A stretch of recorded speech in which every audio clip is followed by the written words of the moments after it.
जय सिया राम। बोले बिहसी महेश तब ज्ञानी मूढ़ न कोई। जय जस रघुपति करहीं तब सो तस तें छल होई। तब महादेव जी ने हंसकर कहा, न कोई ज्ञानी है न मूर्ख है। श्री रघुनाथ जी जब जिसको जैसा करते हैं वह उसी क्षण वैसा ही हो जाता है।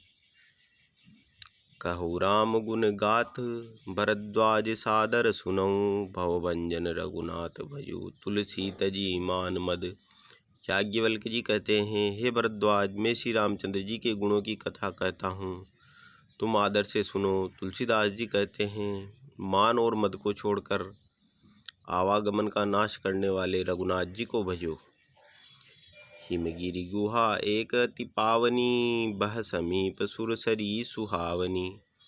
आश्रम परम पुनीत सुहावा, देखी देव ऋषि मन अति भावा। हिमालय पर्वत में एक बड़ी पवित्र गुफा थी। उसके समीप ही सुंदर गंगा जी बहती थी। वह परम पवित्र सुंदरम आश्रम देखने पर नारद जी के मन को बहुत ही सुहावना लगा। निरखि शैल शशि सरी विपिन विभागा, भयों रमापति पद अनुरागा।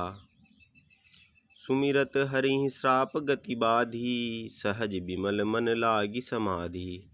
पर्वत, नदी और वन के सुंदर विभागों को देखकर नारद जी का लक्ष्मीकांत भगवान के चरणों में प्रेम हो गया। भगवान का स्मरण करते ही उन नारद मुनि के शाप की जो उन्हें दक्ष प्रजापति ने दिया था और जिसके कारण वे स्थान पर नहीं ठहर सकते थे, गति रुक गई और मन के स्वाभाविक ही निर्मल होने से उनकी समाधि लग गई। मुनि गति देखि सुरेश डेराना, काम ही बोली कीन सन्माना। सहित सहाय जासु मम हेतु, चले हरस हिय जलचर केतु। नारद मुनि की यह तपोमयी स्थिति देखकर देवराज इंद्र डर गया। उसने कामदेव को बुलाकर उनका आदर सत्कार किया और कहा कि मेरे हित के लिए तुम अपने सहायकों सहित नारद जी की समाधि भंग करने को जाओ। यह सुनकर मीनध्वज कामदेव मन में प्रसन्न होकर चला। सुना सीर मन महु असी त्रासा, चहत देव ऋषि मम पुर बासा। जे कामी लोलुप जग माही, कुटिल काक इव सब ही डेराई। इंद्र के मन में यह डर हुआ कि देवर्षि नारद मेरी पूरी अमरावती का निवास राज्य चाहते हैं। जगत में जो कामी और लोभी होते हैं वे कुटिल कुएं की तरह सबसे डरते हैं। सूक हाड़ ले भाग सट, स्वान निरखि मृगराज। छीन ले जनि जान जड़, तिमि सुर पतिहीन लाज। जैसे मूर्ख कुत्ता सिंह को देखकर सूखी हड्डी लेकर भागे और वह मूर्ख यह समझे कि कहीं उस हड्डी को सिंह छीन न ले, वैसे ही इंद्र को नारद जी मेरा राज्य छीन लेंगे ऐसा सोचते लाज नहीं आई। तई आश्रम ही मदन जब गयऊं, निज माया बसंत निर्मयऊं। कुसुमित विविध बिटप बहुरंगा, कुंज ही कोकिल गुंज ही भृंगा। जब कामदेव उस आश्रम में गया तब उसने अपनी माया से वहाँ वसंत ऋतु को उत्पन्न किया। तरह तरह के वृक्षों पर रंग बिरंगे फूल खिल गए, उन पर कोयलें उगने लगी और भोरे गुंजार करने लगे। चली सुहावनी त्रिविध बयारी, काम कृसानु बढ़ावनी हारी। रंभादिक सुर नारी नबीना, सकल असमसर कला प्रवीणा। कामाग्नि को भड़काने वाली 3 प्रकार की शीतल मंद और सुगंध सुहावनी हवा चलने लगी। रंभा आदि नवयुवती देवांगनाएं जो सबकी सब काम कला में निपुण थी। करई गान बहु तान तरंगा, बहुविधि क्रीडहीं पानी पतंगा। देखी सहाय मदन हर्षाना, की निष्पुनि प्रपंच विधि नाना।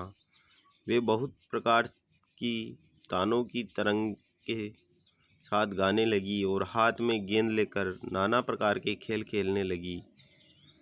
कामदेव अपने इन सहायकों को देखकर बहुत प्रसन्न हुए और फिर उनके नाना प्रकार के माया जाल किए। काम कला कछु मुनिहन व्यापी, निज भय डरेऊ मनोभव पापी। सीम की चापी सकई को तासु, बड़ रखवार रमापति जासु। परंतु कामदेव की कोई भी कला मुनि पर असर न कर सकी। तब तो पापी कामदेव अपने ही नाश के भय से डर गया। लक्ष्मीपति भगवान जिसके बड़े रक्षक हो, भला उसकी सीमा मर्यादा को कोई दबा सकता है। सहित सहाय संबीत अति, मानिहारी मन मेन। गहे सिजाए मुनि चरण तब, कही सुटियारत बेन। तब अपने सहायकों समेत कामदेव ने बहुत डरकर और अपने मन में हार मानकर बहुत ही आर्त दीन वचन कहते हुए मुनि के चरणों को जा पकड़ा। भयउन नारद मनु कछु रोषा, कहे प्रिय बचन काम परितोषा। नाई चरण सिरु आय सुपाई, गयऊ मदन तब सहित सहाई। नारद जी के मन में कुछ भी क्रोध न आया। उन्होंने प्रिय वचन कहकर कामदेव का समाधान किया। तब मुनि के चरणों में सिर नवाकर और उनकी आज्ञा पाकर कामदेव अपने सहायकों सहित लौट गया। मुनि सुशीलता आपनि करनी, सुरपति सभा जाय सब बरनी। सुनि सबके मन अचरजु आवा, मुनि प्रशंसी हरि सिरु नावा। देवराज इंद्र की सभा में जाकर उसने मुनि की सुशीलता और अपनी करतूत सब कही, जिसे सुनकर सबके मन में आश्चर्य हुआ और उन्होंने मुनि की बड़ाई करके श्रीहरि को सिर नवाया। तब नारद गवने शिव पाई, जीता काम अहमिति मन माही। मार चरित शंकर ही सुनाए, अति प्रिय जानी महेश सिकाए। तब नारद जी शिव जी के पास गए। उनके मन में इस बात का अहंकार हो गया कि हमने कामदेव को जीत लिया। उन्होंने कामदेव के चरित्र शिव जी को सुनाया और महादेव जी ने उन नारद जी को अत्यंत प्रिय जानकर इस प्रकार शिक्षा दी। बार बार बिरनऊ मुनि तोहि, जिमि यह कथा सुनायहु मोहि। तिमि जन हरि सुनावहु कबहु, चलेउ प्रसंगु दुरायहु तबु। हे मुनि, मैं तुमसे बार बार विनती करता हूँ कि जिस तरह यह कथा तुमने मुझे सुनाई है उस तरह भगवान श्री हरि को कभी मत सुनाना। चर्चा भी चले तब भी इसको छिपा जाना। शंभुदीन उपदेश हित, नहीं नारद ही सुहान। भरद्वाज को तुक सुनऊं, हरि इच्छा बलवान। यद्यपि शिव जी ने यह हित की शिक्षा दी, पर नारद जी को वह अच्छी न लगी। हे भरद्वाज, तब कौतुक तमाशा सुनो। हरि की इच्छा बड़ी बलवान है। राम कीन चाहै सही होई, करे अन्यथा अस नहीं कोई। शंभु बचन मुनि मन नहीं भाए, तब बिरंच के लोक सिधाए। श्री रामचंद्र जी जो करना चाहते हैं वही होता है। जैसा कोई नहीं जो उनके विरुद्ध कर सके।